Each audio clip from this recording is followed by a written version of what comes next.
Welcome to the Rustic Garden. Today's tomato profile is on the Indigo Blueberries, and they have this dark purple color on the tomato. That's anthocyanin. That's the same pigment that's found in blueberries.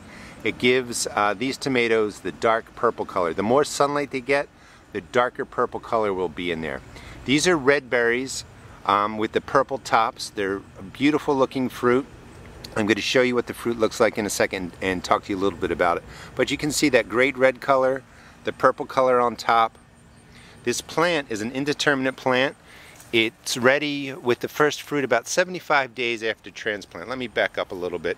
This plant is now about 7 feet, going on 8 feet. It grows really well here in Maryland Zone 7. Today's July 31st.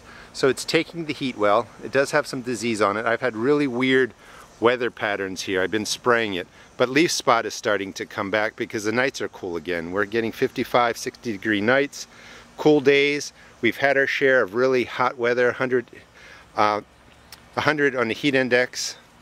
This plant has done well in the heat, so I do like it for its disease resistance. I do like it for its ability to set fruit in the heat, and it's really prolific. The more sunlight the tomatoes get, the darker purple, the more dark purple color will be on the fruits. If you look up in there, you can see not a lot of sunlight's getting to them. They don't really have that dark purple color like the tomatoes up here. Here's a good example right there. And again, it's anthocyanin is what is bred into this plant to give the tomatoes the dark purple hue.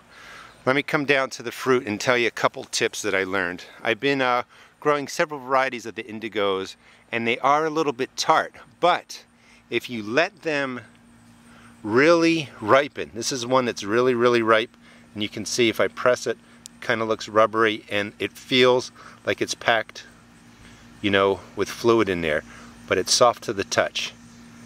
This tomato is a little bit lighter. That is going to be tart.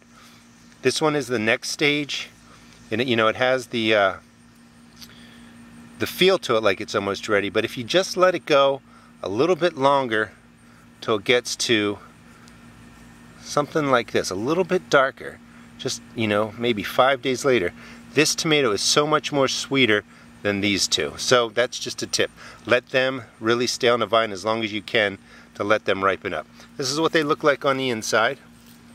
The color doesn't really go through deeply, and this is a Indigo Sun or Indigo Sunburst. I'm not sure what it was. What's interesting is I only bought the Indigo Blueberry, so I was trying to have two plants. So one seed from the packet produced the yellow Indigo tomatoes with the tops, and this one here again didn't get a lot of sun, so you see it's more yellow. This one got more sun, so it has more of the purple hue. But from the same seed pack I got yellow Indigos, and these are the red Indigos. I do recommend this for your garden. Please give it those couple extra days of ripening, and you can just see all the fruit that's on there. It's a nice looking tomato. It has a good tomato taste, and it will have a nice sweetness if you leave it on the vine. Hope you enjoyed the video and consider the Indigo tomatoes for your garden.